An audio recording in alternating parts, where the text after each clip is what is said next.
We will now turn to Renosi Mokate, chairperson of GEPF, and this is the case of a South African pension fund that has funds that could go to both national and regional infrastructure projects. But as she will point out, they are now underallocated due to the lack of bankable projects, and discuss some of the challenges. Thank you. Thank you. I think in terms of the issues that have been raised for us to address as pension funds, what I'd like to say, maybe to say a little bit about the Government Employees Pension Fund. It's the largest fund in South Africa and on the continent, and as well as being one of the top 10, with approximately $110 billion under management. In our initial phase, we invested only in South Africa, and then in 2010, there was a decision to also allocate 5% for investment outside of South Africa. For investment outside of South Africa in various types of investments.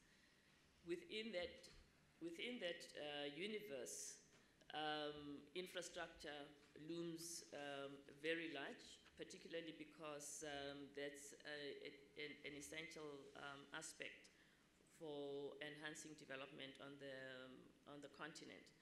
So our strategy is guided by two policies: a broadly policy on responsible investment, and then we've got also a development investment policy, which basically says, as a long-term investor, we are ready to invest in projects that offer us a good return, in addition to having an impact from an economic development, social, and environmental point of view. But what we find is that the amount of money that has been allocated is actually moving very slowly. And the challenges that are being presented, many of them were discussed previously, but for us as a pension fund, what those challenges mean, i.e. the challenge of not finding bankable projects, the risks that are associated with not having a proper regulatory framework, institutional capacity, human capital capacity, and so forth.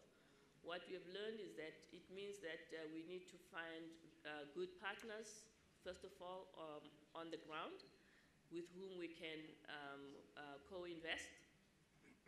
And secondly, that we also need to find partners that can address those challenges that have been highlighted. So in some cases, the funds through which we have invested have worked very closely with governments to build up the regulatory framework and create the environment that is necessary for those investments to occur, but that means that those investments then take quite long. So what we look forward to is some kind of framework that allows us to make the kind of impact we can make as a long-term investor by partnering with people that can take up the various risks that come with investing in infrastructure on the continent at the moment. I'll stop there. Thank you. So you see, there's more money for bankable projects. We just have some work to do to get there. So I thank you for putting forward the challenge. Doing business in Africa. You can't afford to be without Africa Investor.